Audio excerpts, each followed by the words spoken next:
En ces fins d'année 1940, Los Angeles est une ville en pleine croissance.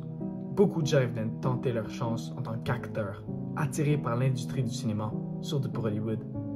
Mais il y avait aussi beaucoup de problèmes, comme la criminalité et la pauvreté.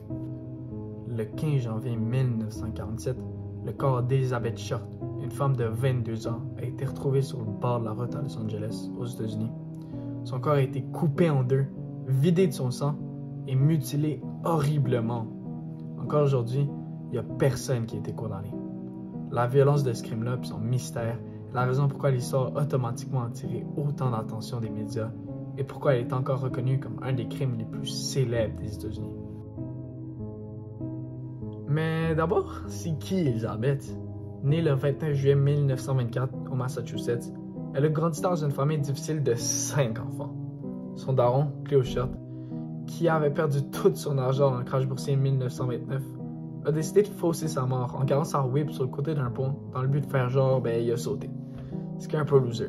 Ça, dans le but de plus avoir à payer les dépenses de la famille. Mais bon. Après un peu d'années, il a finalement reach out en demandant d'être pardonné. Mais Elizabeth a dit non.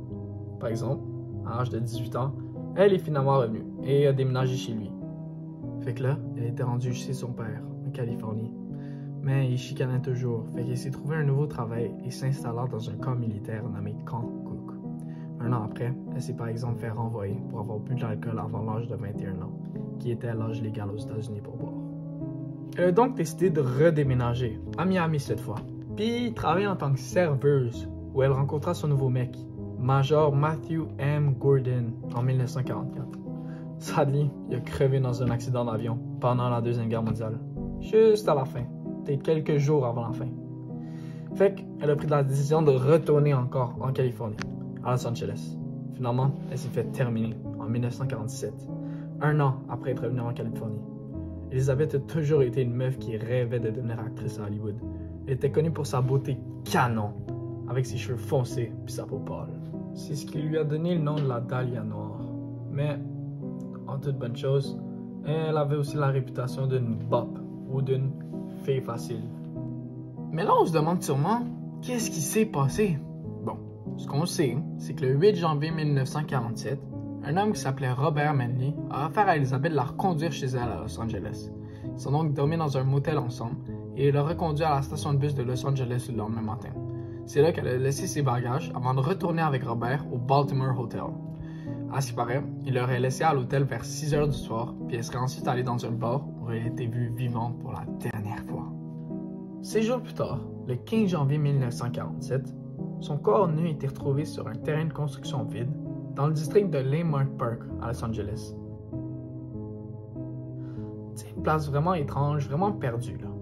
Elle a été retrouvée par une dame nommée Betty Bersinger qui marchait avec son kid de 3 ans. C'est là que ça devient chelou. Son corps était placé dans une position étrange. Déjà, son sourire était coupé aux lèvres pour lui donner l'apparence du Joker là. Ses mains étaient levées dans les airs et ses jambes étaient largement étirées, comme dans Split. Mais c'est là que ça fait le plus peur. Son corps était coupé en deux à la hanche. Sa face, elle, était gravement mutilée, des trous partout, des blessures partout. Et finalement, elle était vidée de son sang. Vidée. C'était autant horrible qu'au début, la dame pensait qu'elle était tombée sur un mannequin, tellement le bro était ratatiné. Dès le début, à partir des empreintes digitales, les enquêteurs ont commencé par identifier le corps d'Elizabeth Short. Après, vu que le corps était vidé de son sang, les enquêteurs ont donc pu constater qu'Elizabeth avait été tuée ailleurs et que son corps avait été nettoyé et déposé soigneusement sur le bord de la rue par le meurtrier. Aussi, le bas a positionné le corps de façon si inhumaine que les enquêteurs savaient qu'ils avaient affaire à un fou psychopathe. Là. Le rapport d'autopsie, qui est l'analyse du décès, a démontré 2 causes possibles du kill. Premièrement, c'était soit une hémorragie externe, donc la perte de sang. On dit ça parce que l'autopsie démontre qu'elle était encore vivante quand elle a reçu certaines de ses blessures. Aïe aïe aïe. Deuxièmement, c'était soit un traumatisme crânien, parce que les médecins ont constaté qu'elle avait reçu beaucoup trop de chocs à la tête pour en sortir vivante. Aussi, le corps a été découpé aux hanches de façon vraiment précise, ce qui signifie que le meurtrier était sûrement un médecin, capable de faire une telle coupe chirurgicale, tu sais. Mais malheureusement, il n'y avait aucune empreinte digitale ou trace de sang qui pouvait mener à une piste, ce qui menait à une absence de preuves. Pourtant, un peu de temps après le meurtre, un colis anonyme a été envoyé au Los Angeles Examiner, un journal qui couvrait l'affaire. Ce colis-là contenait son certificat de naissance, des photos d'elle, un carnet d'adresses comportant surtout le nom de Mark Hansen, un des proches à Elizabeth, des cartes de visite et d'autres objets personnels. Le meurtrier a aussi envoyé des lettres en utilisant des mots découpés des journaux pour réciter des phrases comme « Here is Dahlia's belongings », qui veut dire en français « Voici les affaires personnelles de Dahlia », ou bien « Dahlia's killer », qui veut dire « Le tueur de Dahlia ». Il faisait ça dans le but d'ajouter de l'énigme et de l'attention à l'affaire. Un vrai psychopathe. Pourtant, la police n'était même pas capable de trouver de preuves qui menaient au tueur, parce que les objets envoyés étaient toujours bien lavés, pour laisser aucune preuve. Le fait que toutes les preuves potentielles au crime comme le corps ou les lettres étaient autant bien nettoyées, les enquêteurs ont réalisé que le meurtrier était vraiment intelligent et aussi conscient des méthodes d'enquête de la police, ce qui a augmenté la gravité de l'enquête et a rapidement impliqué le FBI à l'affaire. Certains suspects ont commencé à faire surface, comme premièrement Robert Manley, celui qui a rapporté Elizabeth à Los Angeles. C'est le premier suspect à cause qu'il était le dernier à avoir interagi avec Elizabeth et il a passé 2 jours avec elle avant sa disparition. Mais sa voiture a passé des tests de la police puis lui-même a passé un détecteur de mensonges. En plus, son épouse et plusieurs d'autres témoins ont confirmé qu'après avoir déposé Elizabeth à Los Angeles, il est bel et bien retourné à San Diego, straight back. Ce qui l'a exclu de la liste des suspects là, c'était pas lui. Ensuite, le deuxième suspect était Mark Hansen, puisqu'il était le supposé propriétaire du carnet d'adresse. Mark avait souvent hébergé Elizabeth et, à ce qui paraît, elle avait des lieux dans le milieu criminel. Pourtant, les enquêteurs n'ont pas trouvé assez de preuves pour le poursuivre. Troisièmement, Elizabeth fréquentait beaucoup de mauvaises influences, alors certains pensaient qu'il était impliqué avec la mafia et que son meurtre représentait un message à tous pour ne pas jouer avec la mafia. Finalement, cela amène à George Rodell, le principal suspect, un des plus célèbres et controversés dans cette histoire. Déjà, retournons en 1999, peu de temps après la mort de George Rodell. Son fils, Steve, un ancien policier détective de Los Angeles, a découvert une photo d'une jeune dame en classant les affaires de son père. Cette dame lui était très familière. Il a rapidement reconnu le visage et c'était bel et bien Elizabeth Short. Wow. Steve a donc commencé à enquêter sur son propre père pendant plus de 14 ans.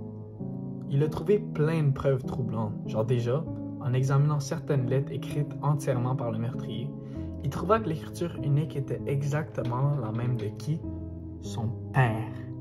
Ensuite, Steve trouva qu'en 1948, un an après la mort d'Elizabeth, la secrétaire de son père, Ruth Spalding, est morte de façon mystérieuse et suspicieuse.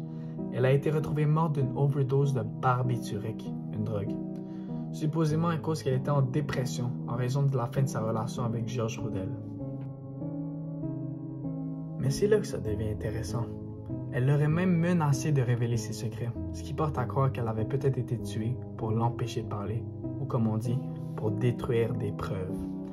Steve trouva également un enregistrement vocal d'une conversation de son père après la mort de sa secrétaire, disant « Supposons que j'ai tué la Dahlia noire. Ils ne pourront rien prouver maintenant, puisque ma secrétaire est morte. » En plus de ça, George Rodell a quitté les États-Unis pour être allé en Chine juste après la mort de Ruth, ce qui augmente la suspicion de l'affaire.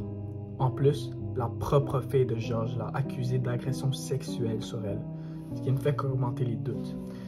Finalement, George était un médecin, ce qui lui permettrait parfaitement d'être capable de couper précisément le corps d'Elizabeth à la hanche, comme mentionné. Aussi, il a toujours été reconnu pour sa personnalité étrange et sombre, ce qui justifierait l'atrocité du meurtre de la Dahlia noire. Au fil des années, plus de 500 fausses confessions ont été faites. À cause de l'attention des médias sur l'enquête, certaines personnes allaient jusqu'à s'accuser faussement pour devenir le centre de l'affaire. Ça a compliqué l'enquête puisque plein de fausses pistes ont fait perdre du temps aux enquêteurs et on prenait même plus les aveux au sérieux. Ce qui serait dommage dans le cas où l'aveuteté serait réelle. Pour conclure, l'affaire de la Dahlia noire est encore un des plus gros mystères policiers. À ce jour, aucune personne n'a été condamnée et le crime reste irrésolu.